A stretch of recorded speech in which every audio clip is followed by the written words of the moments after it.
अस्सलामुअलैकुम। उम्मीद करती हूँ कि आप सभी खैरियत से होंगे। तो आज मैं आपके साथ जो रेसिपी शेयर करने जा रही हूँ वो है सूजी का टुकड़ी हलवा। तो ये बहुत ही आसान रेसिपी से बन जाता है, इसे बनाना कोई बहुत ज़्यादा मुश्किल नहीं है। बस थोड़ा-सा आपने ध्यान रखना है बनाते हुए। तो रेसिपी आपको अच्छी लगी तो ज़रूर लाइक कीजिए और चैनल को सब्सक्राइब भी कीजिए। रेसिपी स्टार्ट करते हैं। यहाँ मेरे पास है 1 प्याली सूजी, इसको मैंने छान लिया है और 1 प्याली ही मेरे पास चीनी की है। ये कुछ मेरे पास ड्राई फ्रूट्स हैं, पिस्ते, बादाम वगैरह, और ये मेरे पास तिल हैं। और मेरे पास इसके अलावा कटा हुआ नारियल भी है, तो वो भी मैं इसके अंदर ऐड करूँगी। तो सबसे पहले तो हम इसको जिस ट्रे में जमाएँगे, तो हम वो पहले तैयार करते हैं, क्योंकि वो बहुत जल्दी ये जम जाता है, तो हमें फ़ौरन ही इसके अंदर इसको निकालना होगा। तो इसको अच्छी तरह से घी से ग्रीस कर लीजिए जिस भी बर्तन में, और बर्तन का फ्लैट होना बहुत ज़रूरी है। तो आप इसको अच्छी तरह ग्रीस कर लीजिए, चारों तरफ घी लगा के या ऑयल लगा के।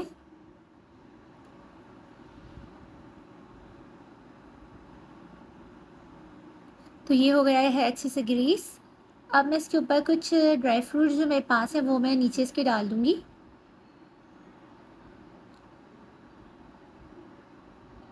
तो ये आ गए ड्राई फ्रूट्स हमारे। ये हमने अच्छी तरह नीचे, आप जितने चाहें डालें, ये आपकी मर्ज़ी है। जितना गुड़ डालें उतना ही मीठा। तो ये मैंने इसके अंदर डाल लिए है। तो ये मेरी जो ट्रे थी वो सेट हो गई है। अब मैं इसको रखती हूँ साइड पर। ठीक है जी। अब हम क्या करना है, हमने बनाना है शीरा। तो जो 1 प्याली मेरे पास चीनी की थी, वो मैंने उसमें 1 प्याली ही मैंने पानी की शामिल की है, और इसका शीरा बनाने के लिए हमने इसको रख दिया है हल्की आंच पे। तो यहाँ इसका शीरा तैयार होता रहेगा। तो अब हम स्टार्ट करते हैं। ये हमने लिया है, ये मेरे पास देसी घी है, आप इसकी जगह ऑयल भी यूज़ कर सकते हैं। तो ये मैंने बिल्कुल थोड़ा-सा लिया है, आधी प्याली बहुत काफ़ी रहेगी इसके लिए, ज़्यादा हमें इसके अंदर घी का या तेल का इस्तेमाल नहीं करना है।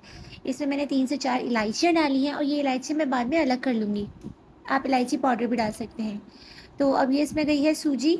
अब सूजी को हमने भूनना है थोड़ा, चमचा हमने मुस्तकिल चलाते रहना है, बहुत जल्दी ये जल जाती है या बहुत डार्क कलर भी इसका हो जाता है, तो इसका ध्यान रखना है।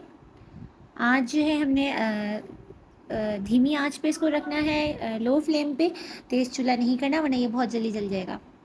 अच्छी तरह हमें इसको भूनना है यहाँ तक कि इसका कलर जो है वो कुछ बादामी सा हो जाए। तो ये आप देखिए शीरा मेरा बन रहा है। शीरा मैंने उस वक़्त तक बनाना है कि जब मैं इसको ऊपर से नीचे गिराऊँ तो एक तार की सूरत में ये गिरे। तो जब ये तार की सूरत में गिरने लगे, तो ही हमें हमारा शीरा तैयार होगा। तो अभी मेरा शीरा तैयार नहीं हुआ है। बीच में अगर आपको लगे कि हमारी जो ये सूजी है ब्राउन हो गई है, या बनने लगी है, भुनने लगी है, तो आप इसको अलग कर दें चूल्हे से जब तक कि शीरा ना बन जाए आपका। तो ये अब देखिए आप, ये मेरा शीरा बनना स्टार्ट हो गया है, क्योंकि देखिए ये लंबा होके इसका तार जो है वो अब गिर रहा है। तो ये मेरी जो शीरा है ये तैयार हो गया है, और सूजी अच्छी तरह से भुन चुकी है। बहुत खूबसूरत से इसका कलर आ गया, आप देख सकते हैं कलर इसका चेंज हो गया है।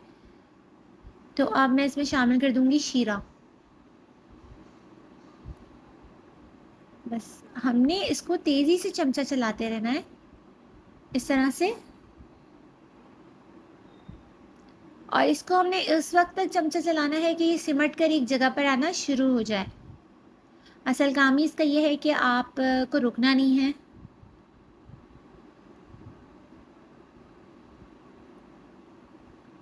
तो ये मैं इसके अंदर मुस्तकिल चमचा चला रही हूँ, और आप ये देख लें कि अब थोड़ा सा मैं इसके अंदर शामिल कर रही हूँ केवड़ा एसेंस। अच्छी तरह से हमने उस वक्त तक इसको चलाना है कि ये सिमट कर एक जगह पर आ जाए।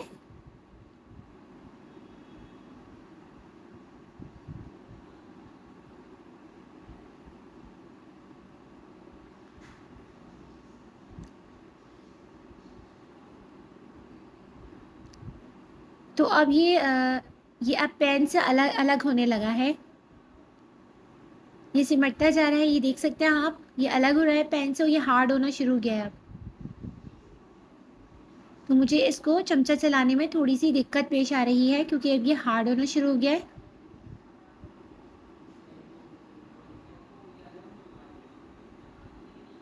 तो बस अब यही मौका है कि हम इसको फ़ौरन से जो हमने ट्रे सेट की है, जो भी बर्तन हमने सेट किया है, हम उसके अंदर निकाल लें, वरना ये बहुत ज़्यादा हार्ड हो जाएगा।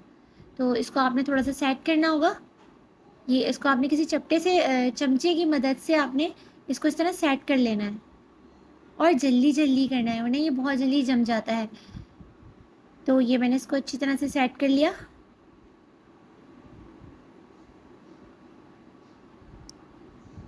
और अब मैं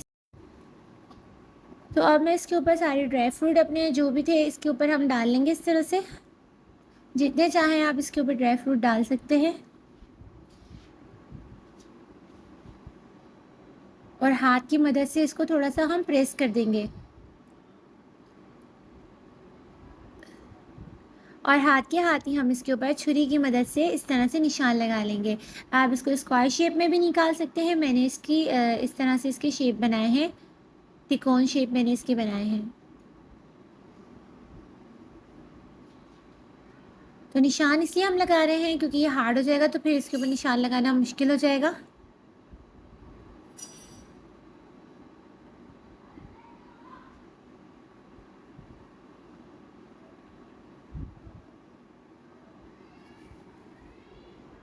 तो ये मैंने छुरी की मदद से तमाम निशान इस पे लगा लिए हैं।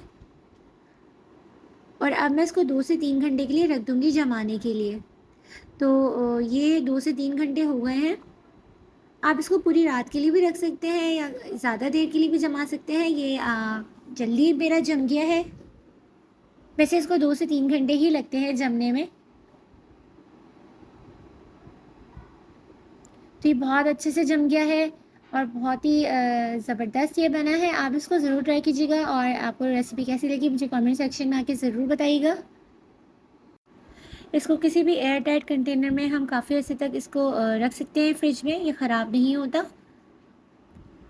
तो मुझे आप इजाज़त दीजिए, मैं आपसे मिलती हूँ अब नेक्स्ट रेसिपी के साथ। टिल देन अल्लाह हाफ़िज़।